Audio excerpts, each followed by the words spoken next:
Pakistan Tehreek Insaf U S A کی ٹیموں کے درمیان کرکٹ میچ کھیلا گیا۔ اس میچ میں امریکی آفیشلز نے بھی حصہ لیا۔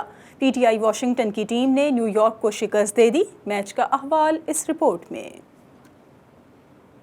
امریکہ کی جانب سے باربیکیو پارٹی کا انعقاد پی ٹی آئی کے جنرل سیکریٹری سیم خان کی نیو جرسی میں واقع رہائش گاہ پر کیا گیا۔ تقریب میں نیو جرسی کے mayor Brett Cohen, assembly woman Nancy Pinkin, P T I امریکہ کے صدر Johnny Bashir, senior vice president Amjad Nawaz, Khurshid Bhalli, Shahid رضا رانجھا اور پی ٹی آئی کے دیگر کارکنان نے بھی شرکت کی۔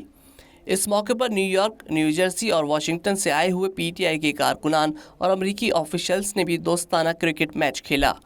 میچ میں واشنگٹن ڈی سی کی ٹیم نے نیو جرسی اور نیو یارک کی ٹیم کو مات دے کر فتح اپنے نام کر لی۔ واشنگٹن ڈی سی کے کپتان جونی بشیر کا میچ جیت کر وائس آف ساؤتھ ایشیا سے گفتگو کرتے ہوئے کہنا تھا، ایک پارٹی نے لازمی جیتنا ہوتا ہے، ایک شخص نے جیتنا ہوتا ہے، دوسرے ہارتے ہیں، اور جو ہارتے ہیں وہ دوسرے کو سپورٹ کرتے ہیں۔ یہ ایک دوستانہ میچ ہے، باربیکیو کا ماحول بنا ہوا ہے، پارٹی چل رہی ہے، دوستانہ میچ تھا تو اس میں جیت گئے ہیں، تو تھوڑی سی جیت کی خوشی ہے، لیکن نتھنگ مور دین دیٹ۔ موقع پر سیم خان نے تقریب میں شریک تمام لوگوں کا شکریہ ادا کرتے ہوئے کہا کہ انہیں اس تقریب کی میزبانی کر کے بہت خوشی حاصل ہوئی۔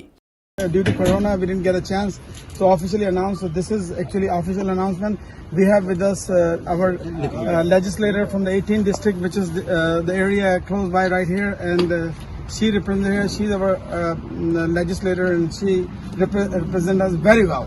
So let's have a big round of applause for PTI USA.